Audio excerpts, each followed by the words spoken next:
Hello friends. मेरा नाम है मोहम्मद जी और आप देख रहे हैं हमारा यूट्यूब चैनल रिप्राइज।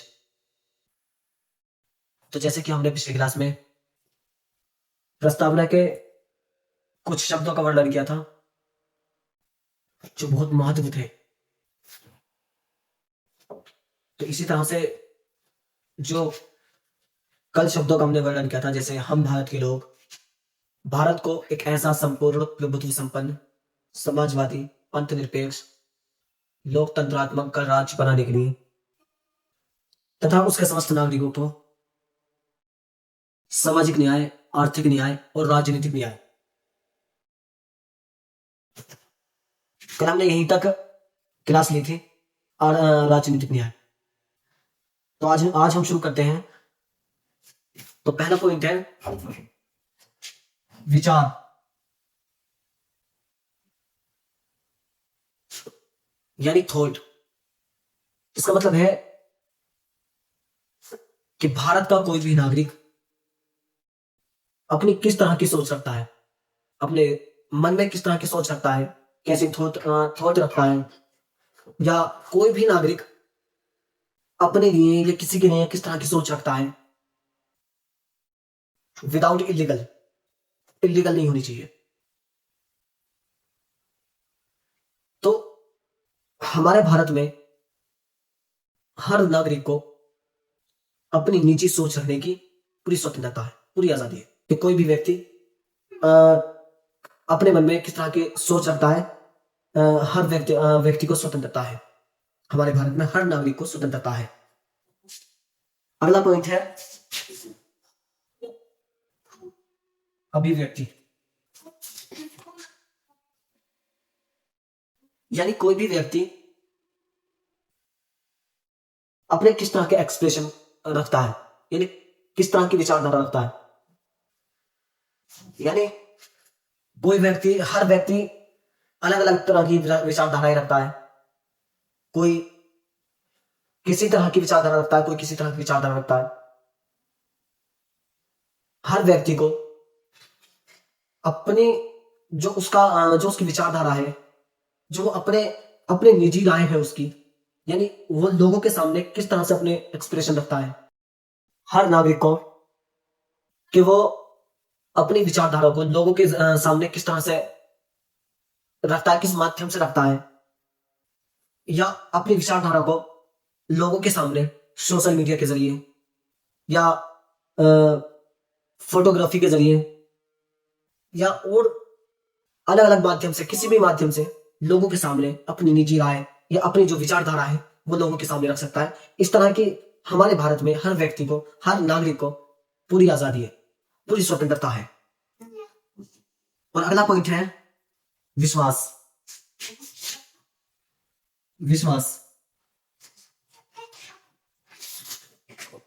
इसका मतलब है कि हमारे भारत में और भारत का हर नागरिक वो किस पे यकीन रखता है, किस पे बिलीफ सबसे ज्यादा रखता है। अपने टीचर पे भी रख सकता है, अपने और अपने फादर मदर,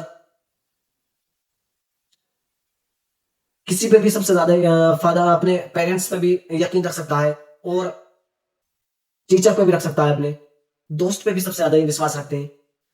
अलग अलग तरह के लोग हैं, कोई किसी पे यकीन रखता है, कोई किसी पे बिलीफ रखता है, कोई किसी पर विश्वास रखता है। तो कोई भी व्यक्ति किसी पर भी विश्वास रख सकता। इस तरह की हमारे भारत में पूरी आजादी है, हर नागरिक को पूरी आजादी है कि वो किस तरह का विश्वास रखता है। अगला पॉइंट है धर्म, फेथ, रिलीजन। अब इसका मतलब है कि हमारे भारत में कई धर्मों के लोग निवास करते हैं। यानी कोई जो सबसे बड़ी आबादी में लोग रहते हैं, हिंदू, मुस्लिम, सिख, ईसाई, बौद्ध, जैन, और जो किसी को नहीं मानता है, इस तरह के लोग भी हमारे भारत में रहते हैं। यानी कि हमारे भारत में इस तरह की पूरी आजादी है कि कोई व्यक्ति किस धर्म में रहना चाहता है, किस फेथ में रहना चाहता है, वो पूरा स्वतंत्र है, पूरा स्वतंत्र है। यदि कोई व्यक्ति किस तरह से रहना चाहता है या किस में यकीन रखता है, कोई मुस्लिम्स में यकीन रखता है, कोई हिंदूज में यकीन रखता है, कोई बौद्ध में, कोई जैन में, कोई सिख में, कोई ईसाई में, कोई किसी में यकीन ही नहीं रखता। जैसे कि पीछे हुआ था, अभी आपने देखा होगा कि डिबेट हुई थी, डज गॉड एग्जिस्ट। उसमें क्या हुआ था, उसमें सभी धर्मों को चुनौती थी जो जावेद अख्तर साहब ने की थी। उनका अपना यकीन है, हमें क्योंकि उन्होंने डिबेट रखी तो इसलिए हम नाम ले रहे हैं उनका, लेकिन उनका अपना यकीन है और कॉन्स्टिट्यूशन ने उन्हें पूरी आजादी दी है, वो पूरे स्वतंत्र है कि वो किस तरह से रहना चाहते हैं, किसे मानते हैं किसे नहीं मानते, इससे कोई फर्क नहीं पड़ना चाहिए क्योंकि कॉन्स्टिट्यूशन ने पूरी आजादी दी है। तो उसमें क्या हुआ था, एक तरफ जावेद अख्तर साहब थे और दूसरी तरफ मुफ्ती शुमाइल नदवी साहब थे। दोनों की डिबेट हुई और दोनों पर ही तालियां बज रही थी। एक न मानने का दावा कर रहा था और एक उसकी जो उनके पास दलीलें थी, जो उनके पास सबूत थे वो उन्होंने दिए, जो उनके पास सबूत थे वो उन्होंने दिए, जो उनके पास था उन्होंने बताया, समझाया। अपना अपना यकीन है, कौन किसे मानता है, कौन किसे मानता है, इस पर किसी का कोई एक्शन या रिएक्शन नहीं होना चाहिए क्यों कोई व्यक्ति किस धर्म में रहता है, कोई व्यक्ति किस धर्म में। तो इस तरह की पूरी आजादी है, पूरा स्वतंत्र है। हमारे स्वतंत्र भारत में हर व्यक्ति स्वतंत्र है कि वो किस धर्म में रहना चाहता है और किस में नहीं रहना चाहता।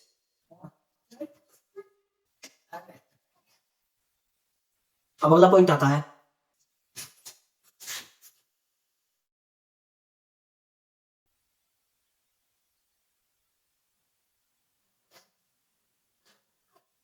यानी कि इसका मतलब है कि यहां जैसे कि मैंने बताया कि कई धर्मों के लोग निवास करते हैं यहां पर। अब हिंदू, मुस्लिम, सिख, ईसाई, बौद्ध, जैन, तो आपने देखा होगा कि हर व्यक्ति अलग अलग तरह से पूजा करते हैं, इबादत करते हैं, नमाज पढ़ते हैं। सिख अपने तरीके से करते हैं, ईसाई अपने तरीके से करते हैं, बौद्ध अपने तरीके से करते हैं, जैन अपने तरीके से करते हैं, हिंदू अपने तरीके से करते हैं। यानी हर धर्म के लोग अपनी अपनी जो उनके मजहब में, जो उनके धर्म में चला आ रहा है, जो उनके रिलीजियन में पहले से चला आ रहा है, वो इस तरह से पूजा कर रहे हैं, नमाज पढ़ रहे हैं। या और धर्मों के लोग वो अपने धर्म के हिसाब से वो पूजा कर रहे हैं, प्रार्थना कर रहे हैं। क्योंकि हमारे भारत में हर नागरिक को पूरी आजादी है, हर नागरिक स्वतंत्र है, वो अपने पसंद के धर्म में रह सकता है, वो अपने किसी भी पसंद के धर्म में रह सकता है। इस तरह की पूरी आजादियां हमारे भारत में, ना इसमें किसी को कोई ऑब्जेक्शन होना चाहिए कि वो किस तरह में, और ना ही कोई जबरदस्ती किसी भी धर्म में ले सकता। तो अगला पॉइंट आता है प्रतिष्ठा की समता, यानी इक्वालिटी ऑफ स्टेटस।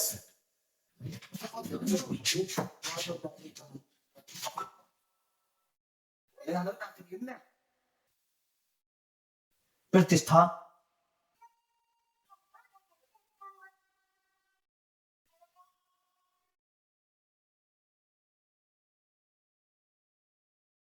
समता, यानी इसका मतलब है कि हर व्यक्ति, भारत में रहने वाला हर नागरिक की जो स्टेटस है वो पैसे से नहीं है, बल्कि जो हमें कॉन्स्टिट्यूशन ने बताया है उससे है उसकी प्रतिष्ठा, उससे है उसका ओहदा। यानी कोई व्यक्ति पैसे से बड़ा नहीं है, बल्कि कॉन्स्टिट्यूशन के हिसाब से सबको, कोई या ये कहे कि कोई ऊंची जाति का है तो वो ऊंचा है, नहीं, या कोई नीची जाति का तो वो नीचा है, नहीं, ऐसा नहीं है।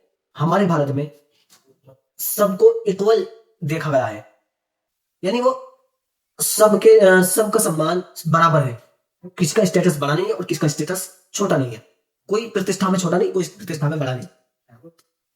अब अगला पॉइंट आता है अवसर की समता।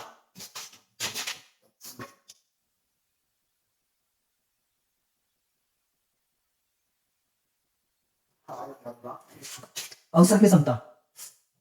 इसका मतलब है कि हमारे भारत में सबको समान अवसर मिलने चाहिए। यानी हमारे भारत में जो सरकार चुनी जाती है, जैसे पीछे कांग्रेस रही, अब बीजेपी सरकार है, तो इस तरह से जो सरकारें हैं उनका कर्तव्य है कि सभी नागरिकों को एक समान देखते हुए सबको समान अवसर मिलने चाहिए। यानी अगरचे ऐसा नहीं होना चाहिए कि कोई अगर अमीर है तो उसे पैसे के जरिए से उसे एडॉप्ट किया जाए सरकारी नौकरी में, ऐसा नहीं होना चाहिए। बल्कि हर व्यक्ति का, कॉन्स्टिट्यूशन ने इसका साफ खुलासा है कि हर व्यक्ति का बराबर अवसर है कि अगर सरकारी नौकरी की उसने भी तैयारी की तो उसने भी तैयारी की है, अगर रैंक में वो ज्यादा है तो उसे रैंक के हिसाब से नंबर मिलने चाहिए, ना कि पैसे के हिसाब से। तो इस तरह की जो हमें समानता मिली है वो कॉन्स्टिट्यूशन से मिली है। यानी हर व्यक्ति को अवसर समान मिलने चाहिए। अब अगला पॉइंट आता है व्यक्ति की गरिमा।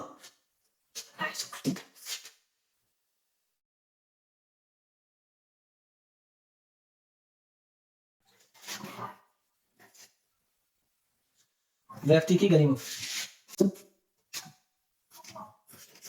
इसका मतलब है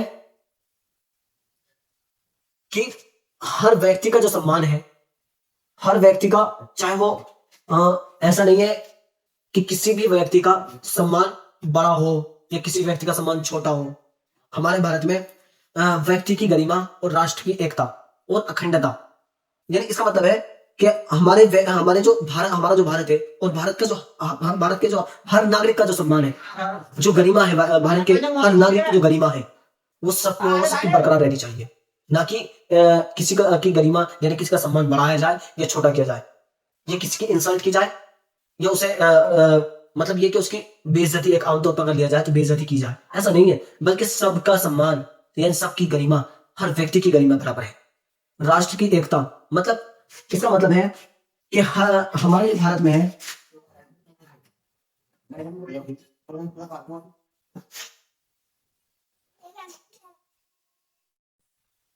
राष्ट्र की एकता और अखंडता।